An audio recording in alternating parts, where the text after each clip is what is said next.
Yep.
Ah, heyo ad hematu.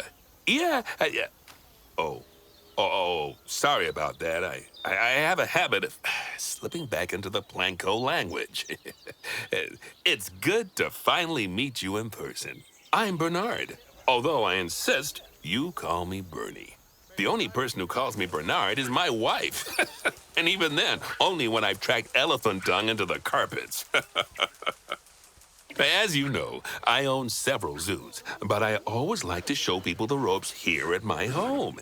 This is the first zoo I ever opened, and a source of great pride for me. And prides, thanks to a lion breeding program we ran in the 80s. But we're in the middle of a big renovation, and that's where you come in.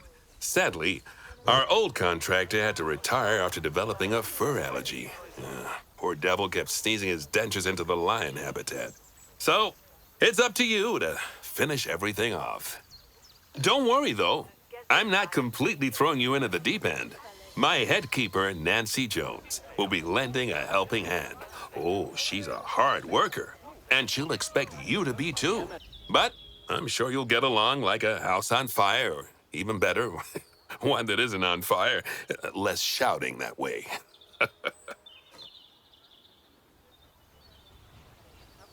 Hello there. From that rosy, fresh face of yours, I'm guessing you're Bernie's new hire.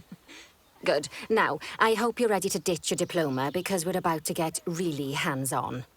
But before we begin the real work, how about we familiarize you with the zoo by learning how to fly around it and visiting some of our beautiful animals?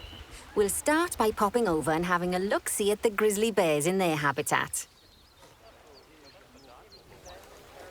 Did you know that grizzly bears, also known as Ursus arctos horribilis, can hibernate for up to 7 months a year? Oh, but then again, given the chance, I think a lot of people would do that too. Select one of the bears and you'll bring up its information panel.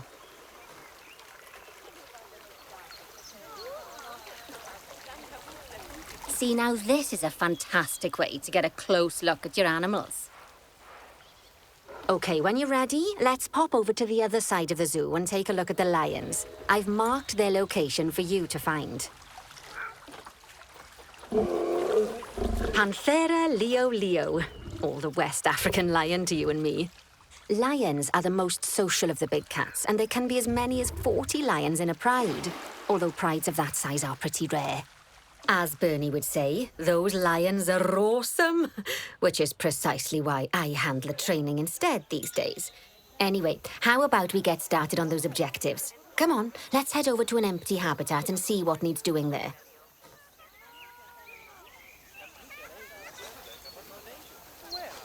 As you can see, it's a lovely space for animals, but it's missing a certain something. Well, 2 somethings. Warthogs. So I'd like you to adopt a pair of them. To adopt animals, we need to open the animal market, which is in the animal trading section. When you adopt an animal, it's automatically placed in the trade centre, where they're held until you're ready to move them into their habitat, which, as it happens, you are. So how about you move them into their new home? When you ask for an animal to be moved into a habitat, your caretakers will go to the trade centre, collect your animal, and deliver them to your selected habitat. I've marked the trade centre's location, so let's go and watch the caretakers in action.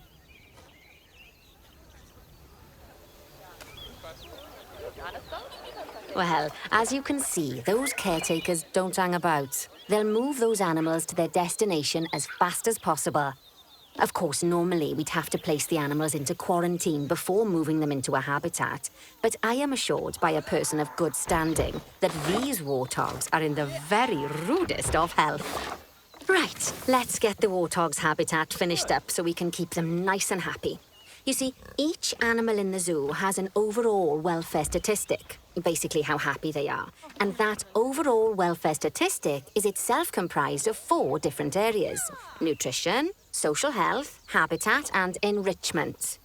Luckily, if you select an animal, you'll bring up their animal welfare information panel, which we saw earlier, where you can see how they're doing. That way, you'll know exactly what areas need to be addressed.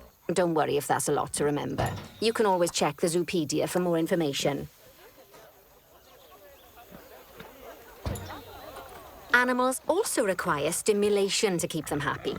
Let's add a lovely mud bath for the warthogs to roll around in. That bath will count towards their enrichment welfare, specifically their toy enrichment welfare.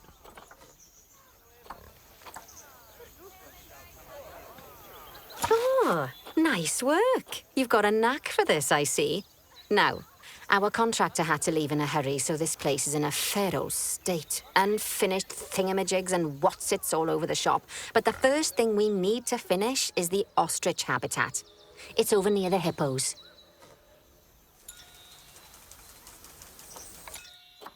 Ah, that's more like it. A quick break. Sometimes it's a good idea to pause the game whilst you're doing something which requires your concentration, because it'll stop the zoo spinning out of control while you're looking the other way. Let's keep the game paused while we get this ostrich habitat built. Okay, job number 1 here is to add a habitat gate before we complete the barrier. Every habitat needs a habitat gate. After all, how else would the keepers get in and out? Just make sure it's hooked up to the path so the keepers can reach it. Right, let's complete the perimeter barrier so we can adopt us some ostriches. I've marked out an area for you to use, so I'd like you to finish off the perimeter using the brick barrier.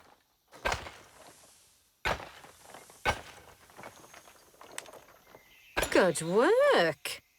Remember, before you can place animals in any habitat, it has to have a full loop of connected barrier.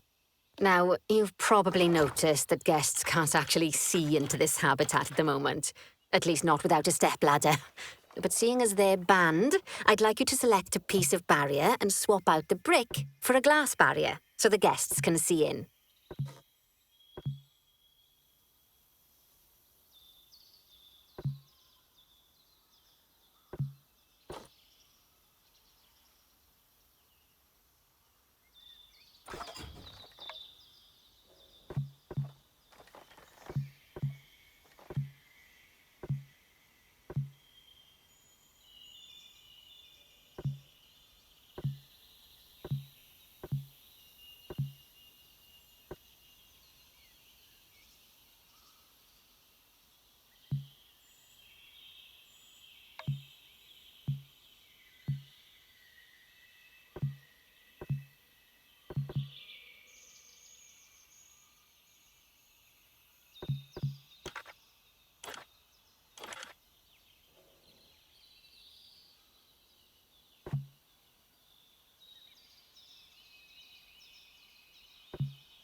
There we go.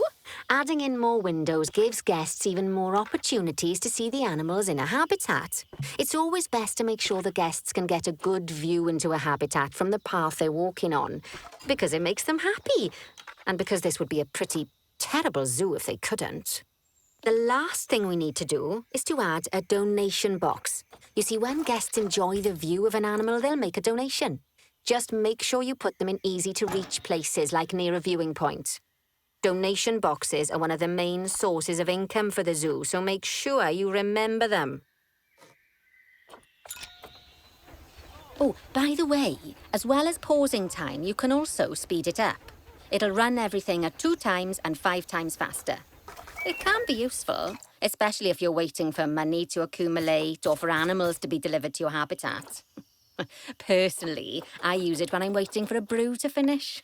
All right, you've finished the habitat, so it's high time we adopted those ostriches, don't you think? Let's get 4 of them in here. While we wait for them to be collected by the caretakers and brought to the habitat, you should get it ready for them. Add a suitable feeding station, water station, and an appropriate food enrichment item.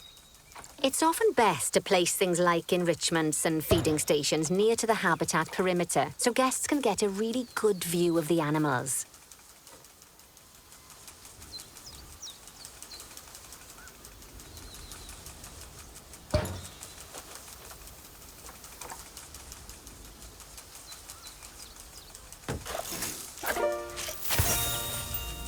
Oh, good to see the ostriches have somewhere they can really stretch their legs. Did you know they can actually run at 43 miles per hour? Oh, heaven forbid they ever escape. The speed camera fines alone would bankrupt us.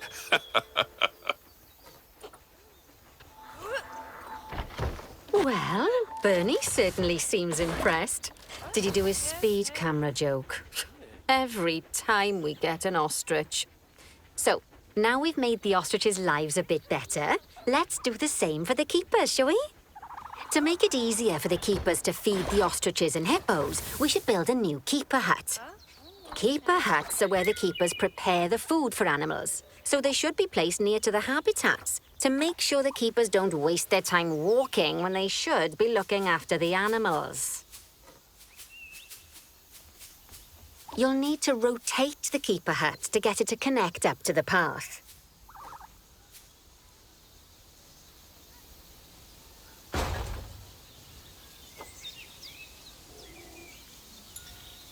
This keeper hut only has space for 1 keeper, but the larger keeper hut can allow multiple keepers to prepare food at the same time. Oh, but bear in mind that keeper huts and other staff facilities shouldn't be placed near to areas where there are lots of guests. Guests don't like seeing facility buildings, and it can affect their happiness. Negatively, in case that wasn't clear. Something that all facilities, shops, and a whole host of other objects need is power. And that obviously includes your newly built keeper hut. So let's place a transformer next to it, shall we?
Lovely work. Now the keepers can start using the hut to prepare food, and thanks to where you've put it, they won't need to walk very far to deliver it to the ostriches and hippos. Let's get on to your next objective then. Bengal tigers. We want to adopt some, but I'm afraid there's nothing ready for them yet. Head on over to the plot of land I've marked out. It's not too far away. Righty, your next job is to build a habitat from scratch. And concrete and glass, I expect. So go ahead and build it. Just make sure that the habitat includes that big hole we've dug. Oh, and don't forget to add a habitat gate to the barrier. Oh, and make sure the guests will be able to see the tigers.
Now that the habitat is in place, don't forget to put down a donation box near to your viewing areas. We need every dollar we can get. Especially as these tigers aren't exactly eating instant noodles for lunch. Okay, that's the habitat boundary complete, the habitat gate in place, and most importantly, the tigers won't be able to jump out of it anymore. I think it's time we adopted those tigers.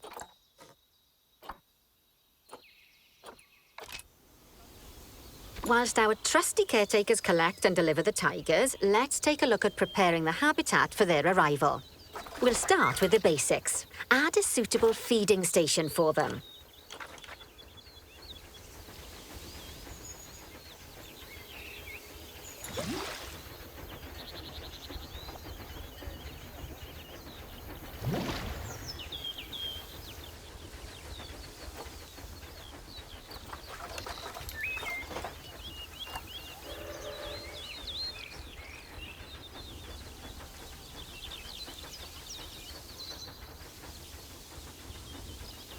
Yes, that'll do nicely. Of course, just like the warthogs and ostriches, these tigers will also need some enrichment. Why don't you add some suitable toy and food enrichment items into their habitat?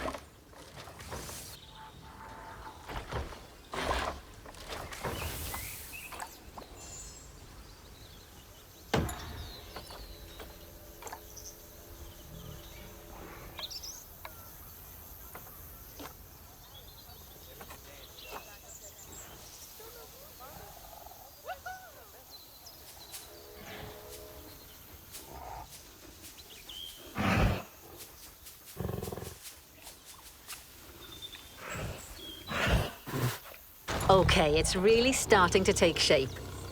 Now, the tigers will need a shelter in their habitat so they can hide from the guests, or more likely, the bad weather. Although, given that we're in England, you might want to think of that just as normal weather. Go on, add a shelter to their habitat. You can either build one from various suitable bits and bobs, or if you like, just pop down the blueprint that I've already built for you.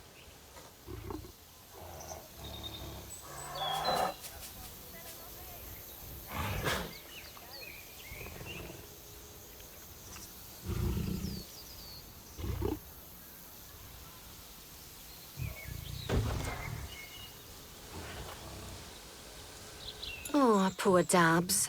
I'm sure it can't have escaped your attention that the tigers look a bit miffed. That's because they aren't too keen on the type of terrain in their habitat. Select a tiger and bring up its information panel.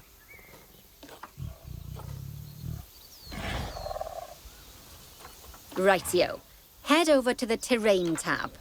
That way you can view the terrain information and see how they feel about different types of terrain. That'll tell you what the tigers need more of or less of in this habitat.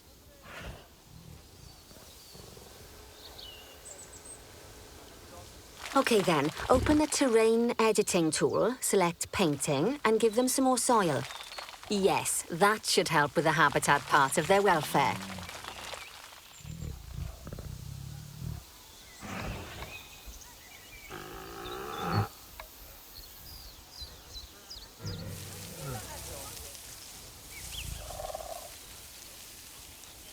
Right then, all animals need plants and trees from their own biome or continent. You know, deserts, savannas, Eurasia, Europe, that sort of thing. It looks like these tigers need a few more plants in their habitat. To get a perfect fit, use plants from the rainforest and temperate biomes that are native to Asia. Although if you have to, you can get away with using just one or the other. The tigers will also want a certain amount of their habitat to be covered by those plants. To find out which plants to use and how many, select a tiger and go to the Environment tab.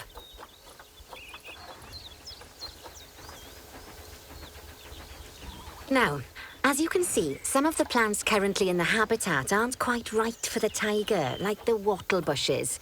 You can remove them if you want. You can find all of the plants you need in the nature section, and you can use the filters to only show the types of plants you want to see. In this case, that's plants from the rainforest or temperate biomes.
They say that good fences make good neighbors.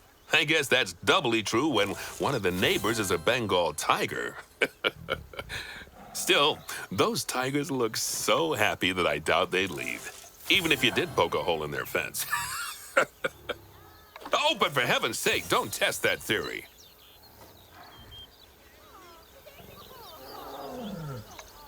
Right, let's head over to the Indian peafowls. I've been told that we need to improve their social welfare. Now then, just find one of the peafowls and select them to open their information panel. Then we can have a good gander at how they're doing.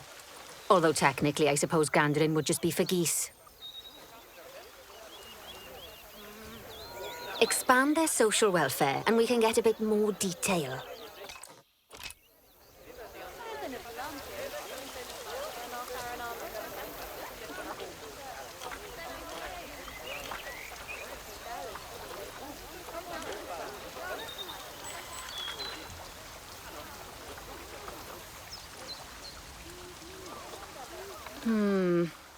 Now, they've clearly got plenty of space and they're not stressed, but it looks like their social group isn't quite right. So let's find out more. Head over to the social tab to see what's wrong. Right, as you can see, the peafowlers need their population to be larger. To solve this little problem, you'll need to adopt 3 more female peafowls. Off you pop to the animal market then.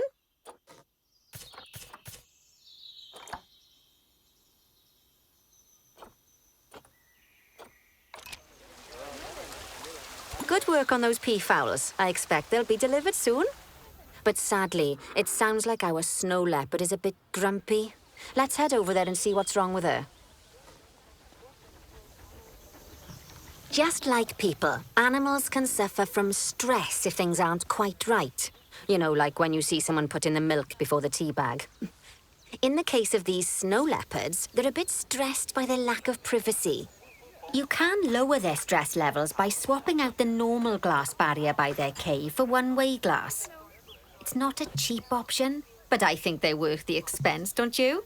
This will give the snow leopards somewhere to go when they want to get away from the prying eyes of the guests.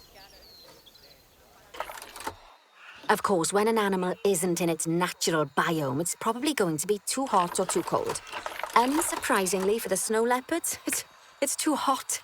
Even with the terrible British weather, you should help cool it down by adding some coolers to their habitat. But let's start by opening up the temperature heat map and having a look-see at the temperature in the leopard's habitat.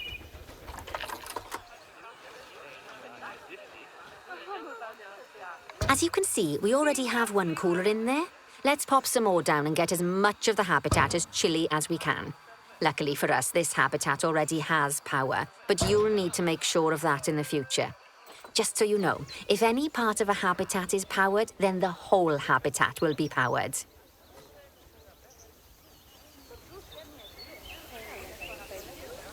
You can find heat maps for all sorts of helpful things, so do be sure to explore them and make good use of them. It'll take a little while for the temperature to adjust once you've added coolers or heaters, but now we've got the coolers in, we can address the leopard's terrain welfare. You see, what the leopards really want in here is snow and rock, so let's make that happen.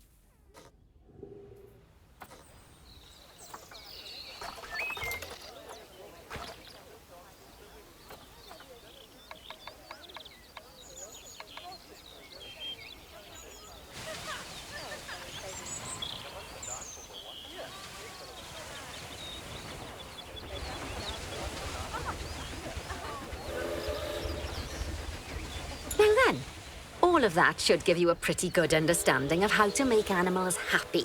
So I'd like you to go and check on all the other animals in the zoo and fix up any issues with their habitats. That'll increase the average welfare of the animals across the whole zoo. And that average welfare is a very important statistic. Now, to quickly see how all your animals are doing in the zoo, you should head to the animal section of the zoo management screen.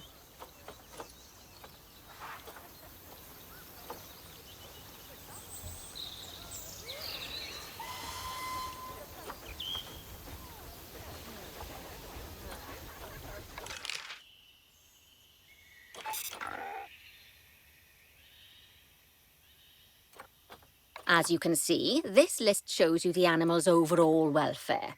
So if something's amiss, then you can quickly pop over to them using the locate tool. Right, I'm off for a cuppa while you make sure all the animals are well looked after.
Not bad.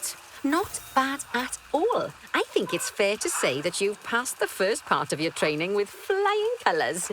There's still lots more to learn, but we'll have to head to another one of Bernie's zoos for that. If you want to grab your passport, we'll head off, shall we?